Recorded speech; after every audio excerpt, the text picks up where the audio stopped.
Hello, Hariom.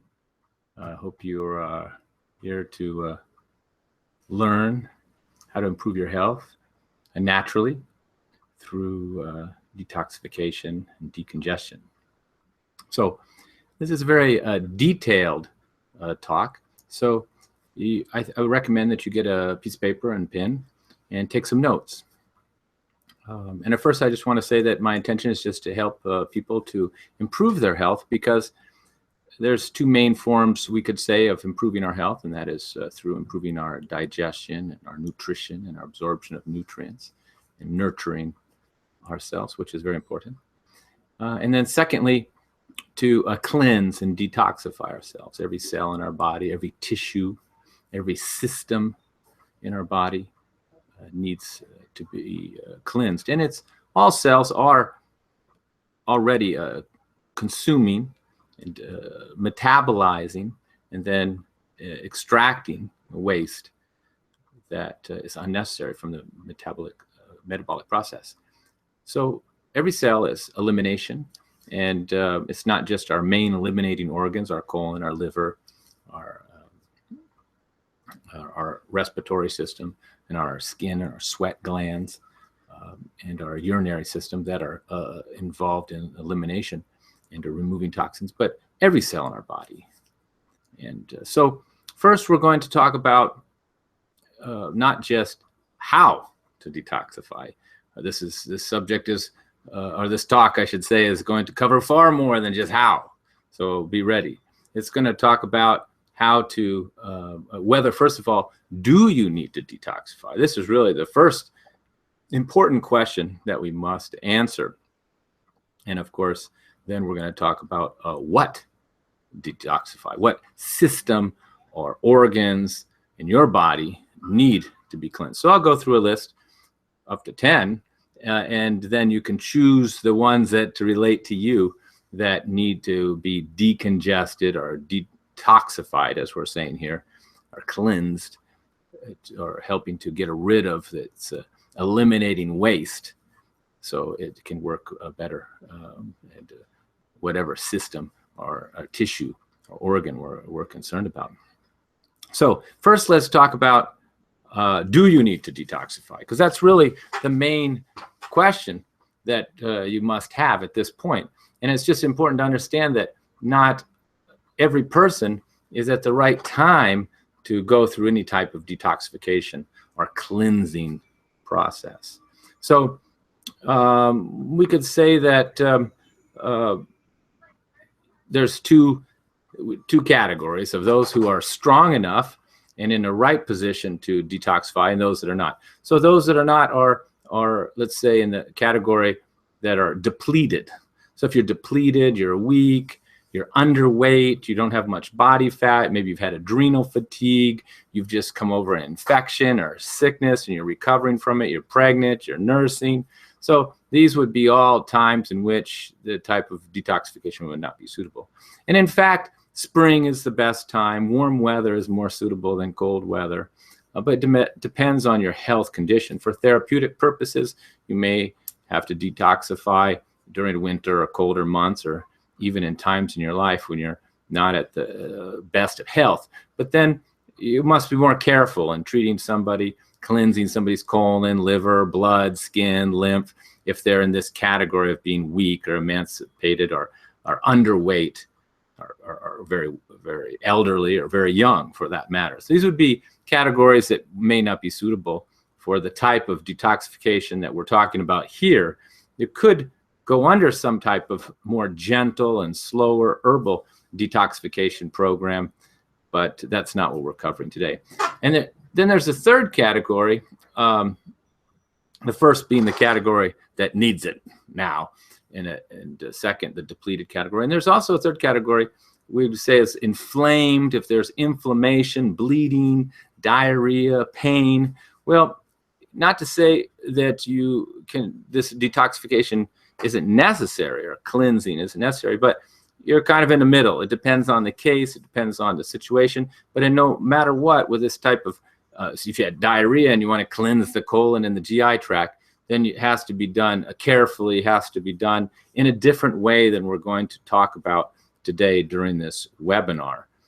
So if you have inflammatory condition, an autoimmune condition, you have a bleeding through the rectum or bleeding through the urine, or then you would not be at a time where the type of detoxification that we're talking about here would be suitable. I'll give you an example. If somebody has inflammation in the colon and pain, but at the same time, because of the treatment that you want to do, you want to detoxify or cleanse this person's GI tract, because one of the best ways to see if you need to be detoxified is looking at the tongue, and if it's all white and filmy on the back, then this is a sign that you need to cleanse or detoxify the GI tract. You can have toxins in the joints and the bones and the muscles and other places in the body and not see it on the tongue, but the GI tract, the stomach lining, the colon, all you're going to see this by looking for this film on the tongue. So if you had this film on the tongue, but at the same time you have inflammation, pain, and bleeding, then you have to proceed carefully and have to have more skill in what you're doing. For example, say the person or yourself had loose stools and diarrhea, and but still had the film on the tongue indicating the need to detoxify the body, then you would want to be using more gentle herbs. Instead of senna or carsata sagrada or even a rhubarb, you'd use more aloe vera or even the juice to get the bowels moving, and amlaki and other herbs. So you'd have to finesse it a little bit more, particularly if there was bleeding. You'd have to be more careful not to exasperate the bleeding, but to decrease it. In case it was loose stools, you'd have to clean the colon plus firm up the bowel movements all in one shot. So you could put some aloe and some amlaki and some bibataki, but you'd have to put some herbs in there that would also firm up the bowel movement, something astringent. So, it takes a little bit more finesse to clean somebody's colon when they're having a tendency for loose stools. So that's the third category. And if there's a lot of pain, or you would also have to be careful, and particularly like an autoimmune condition, you have to be careful what you're doing. So that's a third category, the be careful category, and know what you're doing, and not relevant to what we're talking about today. So we're talking about today the category if you're congested, blocked up, you have respiratory congestion, you're constipated, you're bloated, you're swelling up, you have edema, this type of blockage. So that's what we mean by cleansing and getting things moving again, even if you have high cholesterol, and this is like fat in the liver that's clogging you up, raising your blood pressure. So these are the types of cases where you'd want to cleanse, where there's chronic constipation, and we want to cleanse it, want to get things moving. We want to, like the drain pipe in the kitchen, it's clogged up. The water ain't going down without a little plunge there. So that's the type of case where we need to clean it out. So that you want to make sure you're in that category to follow the instructions that I'm going to give you here, because these instructions are based on home remedies and things that you can do at home, and based on a person who's strong, not weak, kind of clogged up and congested, has a little even extra body fat, is not underweight and thin. So if you're in that category, keep going. And if you're not, well, you can still learn, but you may have to consider cleansing or detoxifying at another time. Or you may want to obviously approach, if you're then the depleted side, you want to nurture yourself and build yourself up before any detoxification. And if you have a lot of bleeding and pain and inflammation, then you want to manage this first before we moved on to cleansing and detoxification. So hope that makes it clear whether you need to clean out or detoxify your body at this point in your life. So let's move on. So now let's talk about the different areas that need to be cleansed. I think most people talk about detoxing and cleansing, but they're not specific really what they're doing. And really in natural treatments, it will be focused, on allopathic or Ayurvedic, and everything I'm talking about is from the Ayurvedic perspective. I'm just not using the terminology or the Sanskrit, but basically I'm still referring to Ayurveda and its knowledge of cleansing and detoxifying the body. And so what I just said about the different types, whether being depleted or inflamed or congested, I mean, this is according to Ayurveda instructions. You wouldn't want to do any form of cleansing if you were in that depleted state. And that would include like a panchakarma or colon cleanses or fasting or juicing because you're too depleted. So assume you're not depleted. And now we want to look at the different organs and systems in your body that may need to be cleansed. Okay, because we're not just going to do some general juice cleanse and call it detoxification. We're going to need to be specific here. So maybe as I go through these different systems in the body, you can check off which ones you feel are clogged up and need to be cleansed. And then I'll talk about how, which is the name of the talk, of cleansing that particular system. So let's start with even the respiratory system. So if you have trouble breathing, a lot of phlegm and mucus, snoring at night, and blockage and wheezing, and we have a problem with the respiratory system. It's clogged, it's congested, it's mucus is coming out. So we'd want to clear it and help improve the breathing and open it up. So the how to clean the respiratory system, first you'd want to avoid most milk and cheese and congestive foods. You don't have to use all dairy. A little butter isn't going to clog up your respiratory system, but milk and cheese and processed foods can affect it. And you want to cut that down and then have more hot, spicy, warm foods, ginger, hot soups to break up that mucus, hot lemon tea with honey. Honey breaks up mucus. Phlegm, take hot showers, hot baths, steam therapy, get in a steam room. Eucalyptus oil mixed with olive oil in the chest. It works fantastic. Get some olive oil, a little eucalyptus oil, and then put it on the chest and break up all that congestion. You can get a little eucalyptus oil like this and put it in a bottle. I put that salt and I put eucalyptus oil in it and then breathe it right in. Oh boy, that clears up the respiratory channel there real quick and opens it right up and gets it going. In Ayurveda, they have a little formula called talisadi, and there's another one called stipulati, and they are also for opening up the respiratory system. And they use pepper and ginger and things like that with some even cane sugar to make it a little smooth. And this goes right in and opens it right up. So you could even be in the shower and taking a hot shower and just put a little eucalyptus oil in the shower and inhale it. Put a steamer in your room with eucalyptus oil on it and breathe that all night. Great for children who have this type of clogged respiratory system is to put a dehumidifier or humidifier, in the bedroom with all the windows closed and put some eucalyptus oil in the water or in the little tray where the steam comes out, and then you breathe it through, and this keeps the respiratory system clear. So you've detoxed and cleansed your own respiratory system.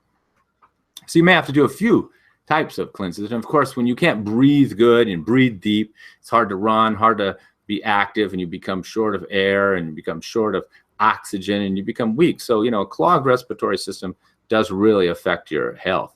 Oh, and by the way, you could shoot some questions off here. I can see the text. So if you have some questions as we're going along, please shoot them over here. Now let's look at the next system that may need to be cleansed. We'll talk about the lymph. The lymph system would include the skin, the lymph. If you're getting rashes and bumps and swelling and cysts, and then it's clogged up, cellulite, and then you've got this kind of blockage in your lymphatic system that you can see in your skin and your surface, even swelling around the ankles, swelling around the head. So, here if there's a lot of swelling, you want to take diuretics like parsley tea and to flush it out the water, drink less water, reduce down the salt. But one of the best ways to kind of cleanse and get the lymphatic system going, which is clogged with a large majority of people and congested just because of our kind of sedentary lifestyle of sitting, because the best way for the lymph to improve is through action and movement. So You can exercise more, walk more, get moving more. Don't sit on your butt so much. This is the best thing for your lymph to get things going. But if you're not in the mood for exercise or don't feel up to it and you got the money, then get a massage every day, a hot oil massage with steam bath, hot bath, a salt bath. I mean, salt is probably one of the most cleansing substances you're going to have. You can clean your nose with salt. You could do a neti pot, clean your nose with the salt by pouring the salt water through. You can take a hot salt bath, and that will clean the lymphatic system and open up the pores and get you sweating and get things going. And then after that, get a hot oil massage. That will get things going, and walking more, moving more, and again, cutting back on congestive types of foods like dairy. It's one reason people are not so positive about dairy is, one, they don't have the ability to digest it in most cases. Their digestion is weak, and two, well, a lot of the dairy is, of course, very poor quality.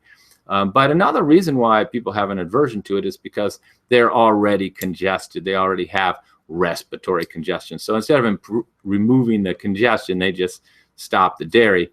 But in Ayurveda, you stop the dairy and then remove the congestion, and then you could technically go back to a little dairy and you wouldn't be bothered by it. Same for the lymph.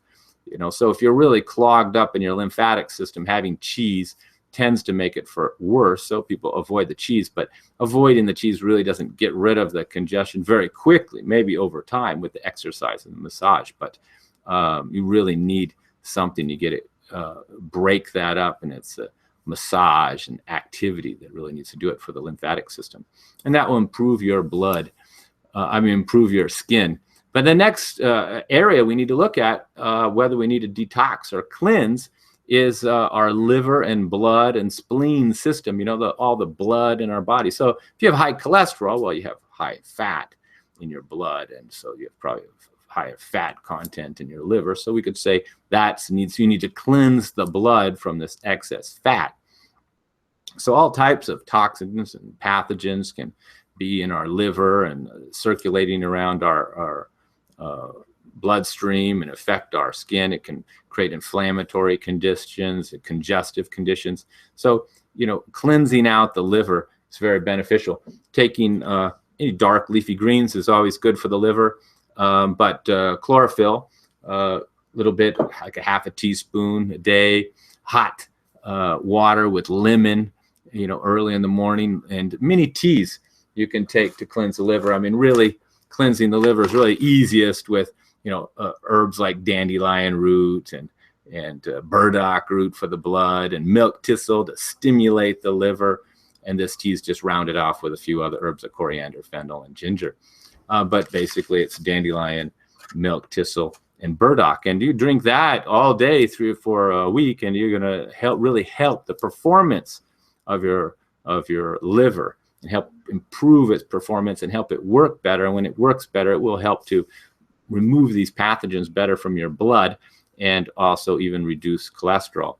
And there's specific herbs and teas like sarsaparilla is used here to clean the blood in this blood detox tea. So if you have, after you improve the liver function and you have skin problems, rash, psoriasis, eczema in Ayurveda, this is coming from the toxins in the blood and the liver. So we're focusing on detoxing the blood, cleansing out the blood, and then supporting the liver, improving liver function. So there's a lot of need for liver cleanses, and that's why juicing tends to work quite well. Vegetable juicing cleanses the liver. It doesn't do much for the colon, and it is very nurturing because you're flooding the body with all these nutrients. So that feels good. And then you're cleansing out the colon with these leafy greens with lemon in it and ginger. So that's very good for the liver and the blood system. So you see a lot of improvements in the skin and the metabolism, and once the blood is and the liver is working better.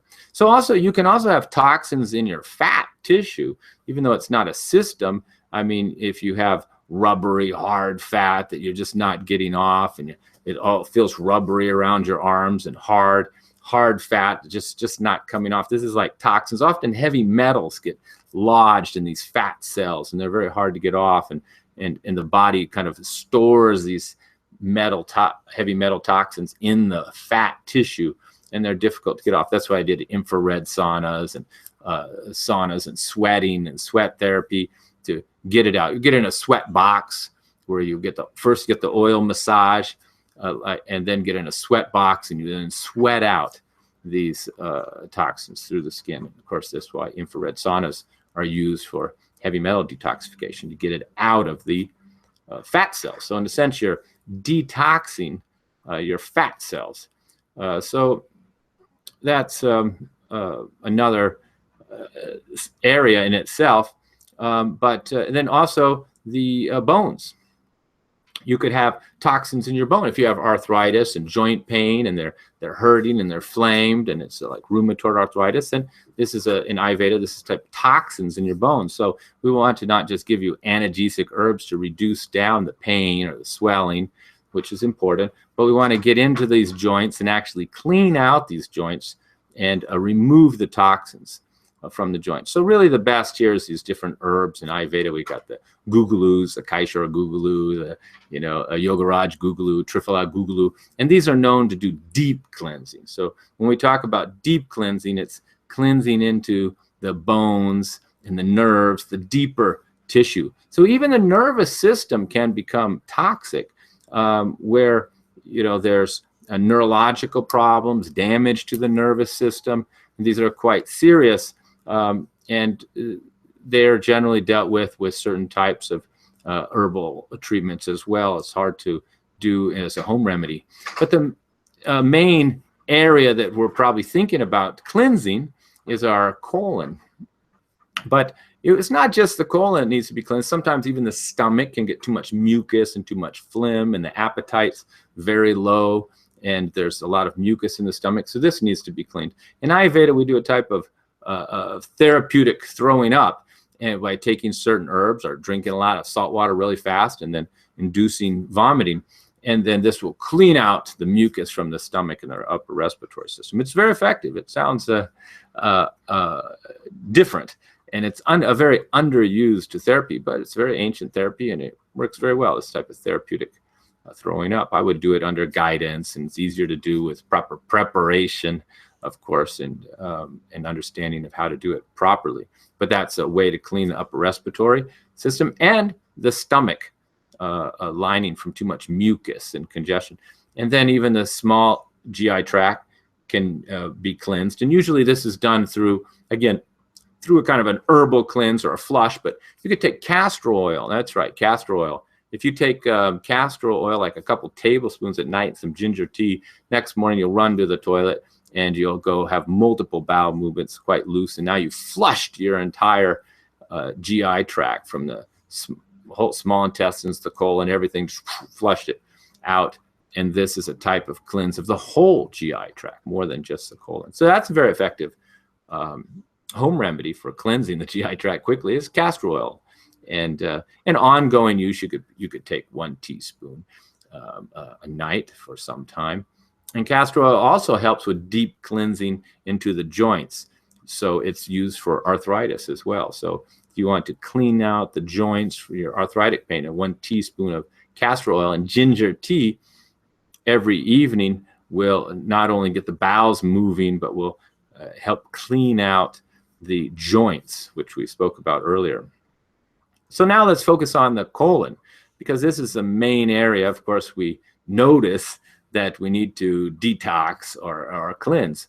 And that's because it's easy to have blockage in the colon. Basically due to our food and our eating habits, we get too much processed food, breads, pastas, white bread, white flour, and biscuits, whether they're homemade or organic or not, biscuits, muffins, are very congestive. And if you're having these quite often, and even meat and pork and beef and chicken and lamb and even fish have no fiber, and they can be hard to digest, and they can create a blockage as well. So if you can imagine you're having a fish sandwich and you're constipated, it's not going to get better. So you really need to cleanse as well as change your diet. We mentioned earlier about the question, do you need to detoxify? And if you're not depleted, and not inflamed and not bleeding excessively somewhere, then you're clogged up, then yes, you're in that category and needs to detoxify. But there's other signs, and one of is stinky stool.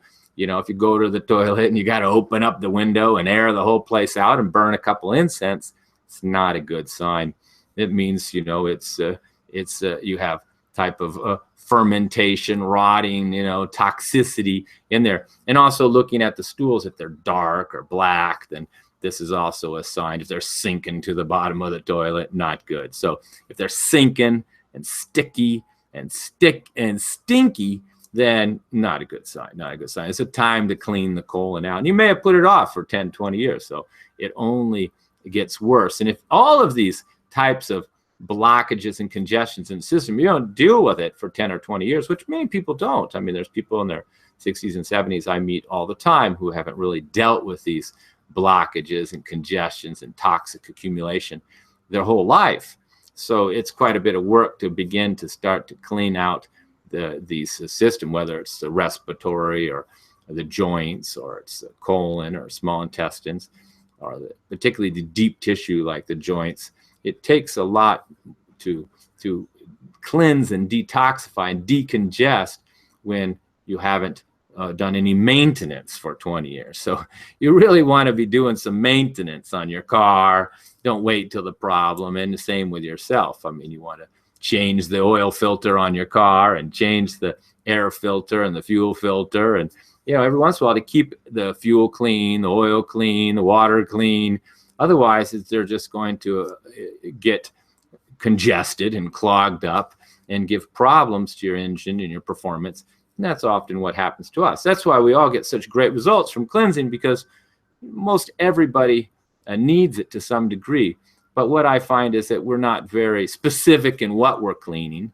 So I want you to be more specific in understanding the areas that need to be detoxified. And a lot of times we're doing cleanses and detoxifications, and it's not suitable for us at this time. Maybe it's too cold in the winter time. Maybe we're too weak. Maybe our appetite's not good. Our digestion's not good. Or there's other factors that would mean we have to prepare more for the cleanse. We didn't talk too much about preparing, but you know, there's preparation goes a long way in doing these cleanses, and that's a whole nother subject. But the best way to prepare is at least stop all junk food, processed food, and just go to whole foods. Just have, you know, rice and mung beans with no wheat, and no pasta and no meat, and have steamed vegetables, cooked vegetables, hot soups, and fruit in between those meals.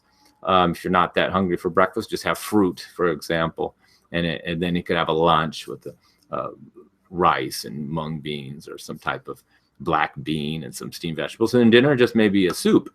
It could be some combination. Every person would be different. Some people may need 3 meals to a day that are similar, like a khichdi type of fast, to kind of start to cleanse the body and nurture it at the same time. Other people may do fine with 1 meal a day, which would be lighter, but keeping them going. And other people, preparation could be even just fasting for 2-3 days on just water, tea, or even just fruit. So it depends on the individual. The preparation has to be different, because some people are dry and dehydrated, and you really kind of need to hydrate them first before you cleanse them out. Particularly people who are on low-fat diets where there's not enough fat in the body, and the body is very dry, and these toxins kind of get caked in there, and they're hard. The stool's hard, dry, and hard. You just can't be taking laxatives and castor oil in this type of environment. It's better to lubricate the body with taking some ghee, some butter, and a little more oil in the diet, oil massages, oilation we call it, to soften up the tissue and the toxins, and then clean it out.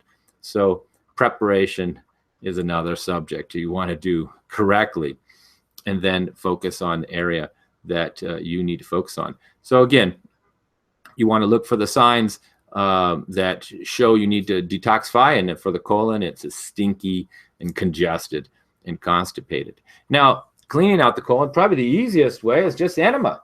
Yep, I ran back just a minute ago to get you so I could hold that up and show you the enema bag there, you know. So it's not always sounds exciting, but it does work very fast. It's really the fastest way. Fill that up with some salt water, and better if you put some herbs in it, even a little ginger and some triphala and a teaspoon of salt, and that will help to cleanse out your colon very quickly. And you can hold that in and flush it around there and move it around, and then do that multiple times for 4 or 5 days. And this will definitely clean out the colon very good. And that's the way it's done in Ayurveda. Of course, there's many variations, many different herbs that you would put in there. I mean, if you have inflammation in there, you could add aloe. Aloe is a very good tridoshic or cleansing method that you could use for almost anybody, even a sensitive person. Even young children can drink aloe. Its taste isn't too bad. You can mix it with apple juice, and it will help to get the bowels moving. It's good for people who have inflammatory conditions and pain. And also we put it in the enema bags when you have inflammation and pain, treating these inflammatory conditions in the colon. We're using herbs to not just clean the colon, but also putting in the aloe and herbs to heal and bring down the inflammation. So that's why you have to be careful when there's inflammation and pain, because when you're cleansing or detoxifying, because you have to really do both at the same time. Cleanse plus avoid reduce inflammation. And if somebody's depleted and weak, you have to kind of strengthen them and nurture them at the same time, cleanse. So both of those are separate type of methodologies that you would want to use in what we're talking about today. And then, of course, you could use herbs are very effective. Triphala with ginger. There's many laxative herbs. Senna, which is a little strong, but if you're a big, strong person, senna and some ginger, that'll get you moving and peristaltic action going. Carsata sagrada, rhubarb, all these are laxatives. Even aloe vera powder is a very gentle laxative.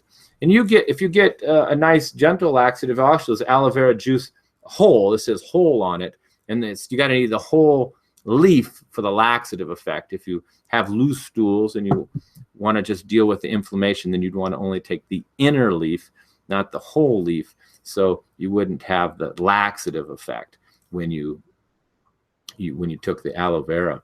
So for colon cleansing, herbs, enemas, really best. You know, colonoscopy can work, but because mostly they only use water and they don't have salt in there, then it kind of dries out and depletes the colon.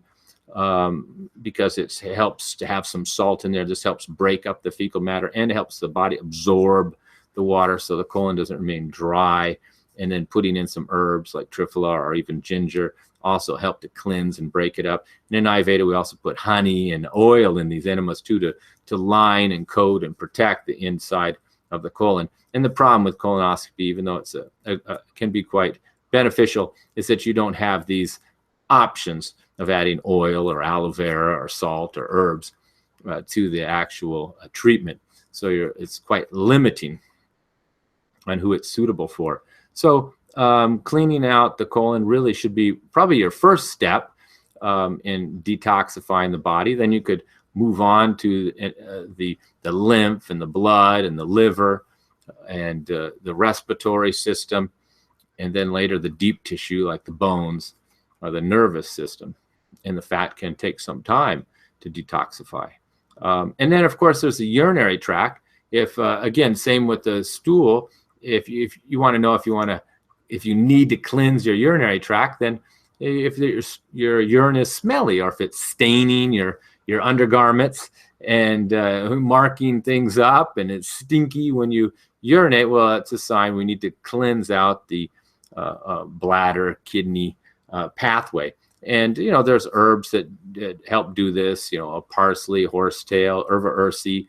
You could do a parsley tea, just fasting on water and parsley and a little cranberry juice for a day would flush out your kidneys and would be a type of kidney bladder cleanse. Now, if you had stones, then you'd have to do more of a treatment to dissolve those stones, maybe using herbs first to dissolve them and then flush them out. So if you have kidney stones or you have blockage in the urinary tract, or then you want to focus on that because it's much more important than we think. If you're getting up at night and urinating a lot, then this is an issue. If there's burning and pain and inflammation, then it's a separate category. It's not necessarily blockage. So you're in that other category of inflammation and maybe damage to the kidneys. So they need to be treated in a different manner. And taking parsley tea and fasting all day may make it worse instead of better. If you have inflammation and pain, you're better off to approach it in a different way. Use a kind of herbs that are going to be more protective and soothing and comforting to the urinary tract, like marshmallow root or slippery elm, licorice would be good choices. And you could still put other diuretic herbs in there as well to help to cleanse it out. But you want to have some herbs to reduce down the inflammation and soothe the urinary tract, so there's no burning or pain. So we covered a lot there quite quickly. I see people are on there from the statistics. You're welcome to ask some questions here. And let's see here, we have and I'm happy to answer your questions. Oh yeah, here's a good question, and thanks there, Leo. And now I see the questions popping up there. What about coffee enemas? Well, you have to understand where the coffee enema came from. That's the question. What about coffee enemas? I'm asked this all the time. And well, it came from Max Gerson. Max Gerson did it. It's not really an Ayurveda, even though Ayurveda likes to put about everything in an enema. Coffee isn't one of them. But Max Gerson, he was treating like 4th stage cancer survivors, really in quite late stages, and these people were weak and frail. And I believe that coffee enema really stimulated their whole body and stimulated their liver and revived them, because they were maybe near death or they were very weak. They were in really poor condition. So and his treatments with all the 13 juices and all that were really focused as much on nutrition and other factors as much as trying to save their lives and revive them. So it was a serious type of naturopathic treatment. But to give you the short answer, I wouldn't advise them, particularly if you have any insomnia, nervousness, nervous disorders, or anxiety, just a nervous nature. I wouldn't be doing it, because as far as I understand, it doesn't really clean the liver as much as just stimulates the liver into work. And if stimulating the liver is obviously very important, because once the liver is stimulated into working, it's going to obviously do its process of detoxification, because it has its own stages of detoxification, being a eliminating or detoxifying organ. So stimulating it, you're going to get more results. It's kind of like whipping a horse. It's going to run faster, and drinking slugs of coffee, you're going to work faster. But is it good to just keep whipping your horse and keep drinking coffee? No. Maybe for a short term and maybe for an emergency, which is the way Max Gerson was using it. So the short answer is I wouldn't do it unless you were only under certain circumstances. There's some much better ways to detoxify the liver, and that are known and proven to help to increase the bile and increase liver production without whipping it. It's overstimulating it. It's really an overstimulating approach. So any more questions there?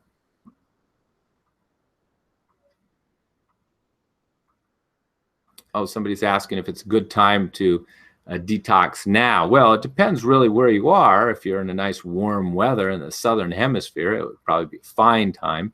But basically, it's when we change from one season to another season, which is the best time. And the best time to do this type of cleansing is really when you move from the fall, winter season now into the spring. So the first warm days, as it starts to get warm, then that's a time, that's the best time, the ultimate time to cleanse and detoxify, and to shed from the body the extra weight and congestion that it built up over the winter during the cold months where circulation wasn't as good, and we had cheesecake and Thanksgiving and Christmas, and we put on that extra weight. So right there in spring or April, maybe March, depending on your weather, when the weather gets warm, that's the time when you want to do your regular annual cleansing. And you want to start with cleansing out the colon, doing some enemas, or I should say, start with some preparation. Go on kind of like a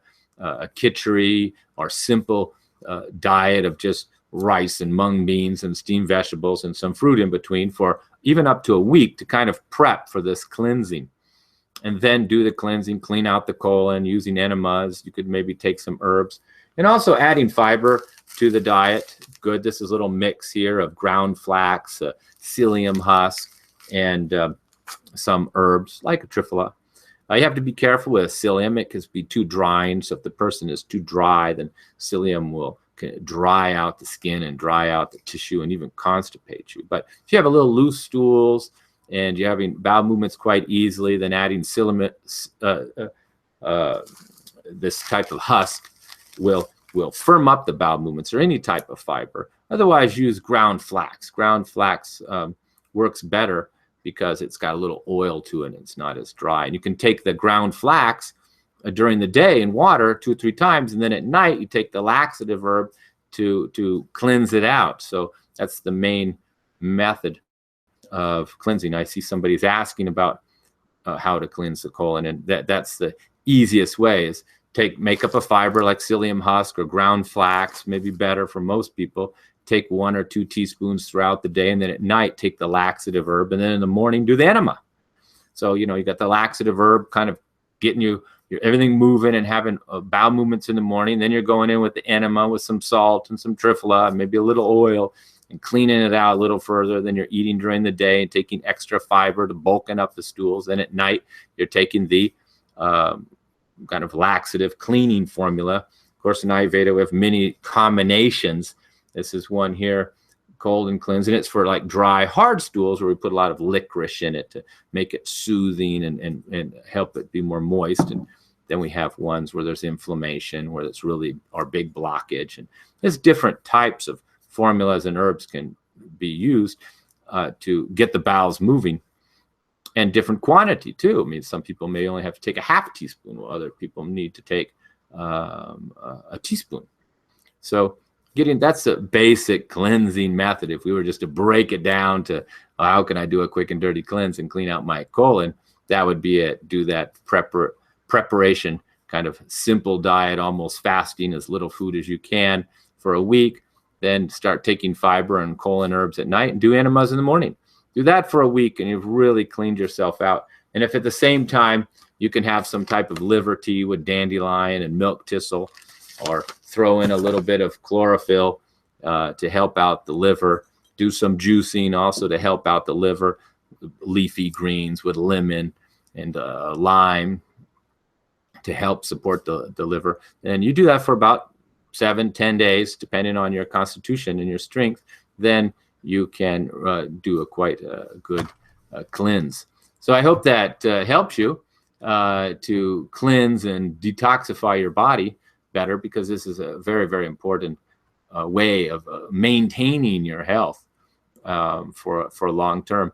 And I think many of our chronic health conditions that we have today is because we've avoided this type of cleansing process. And you can see all traditional healthcare systems, Chinese, Indian, European herbal system, and even our indigenous people all have these type of cleanses and purges and fasting, which they did on a regular basis to maintain optimum health. And I think the combination of us eating all this processed, clogging, heavy food, plus not doing regular cleansing, is leading to many of our chronic health conditions that we have today, where we're finding ourselves maybe being young, being thin, and then later in life being very overweight. And it wasn't our tendency, or being constipated for later part of our lives, or respiratory problems, or urinary tract problems, liver problems, kidney stones, gallbladder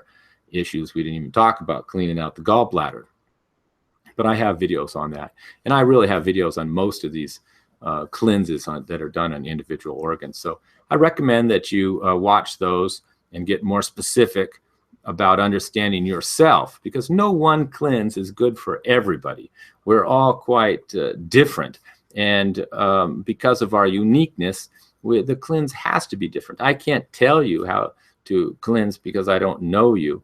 So you have to be very careful following 7-day cleanse, 10-day cleanse, 14-day cleanse, and these type of canned or off-the-shelf programs, because there's no relationship to your condition. And there's a vast difference between people individually. You know, some people could be so constipated they're not having a movement until every couple days, while other people are having 5 or 6 bowel movements a day that are loose. So completely different process there in cleaning out the colon.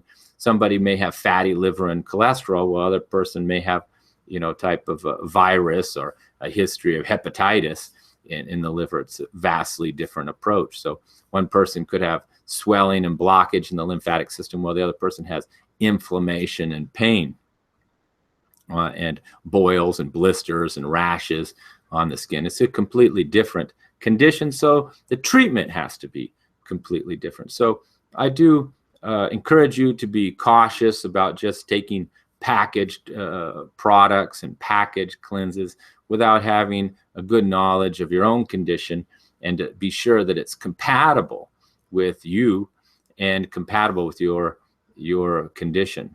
And that's why, of course, I'm only doing individualized cleanses, and even my 14-day cleanse, which I market every year, is still with appointments and still customized and adjusted to every single individual, because I just can't provide a pack of herbs and instructions for everybody to cleanse because of our differences that we have.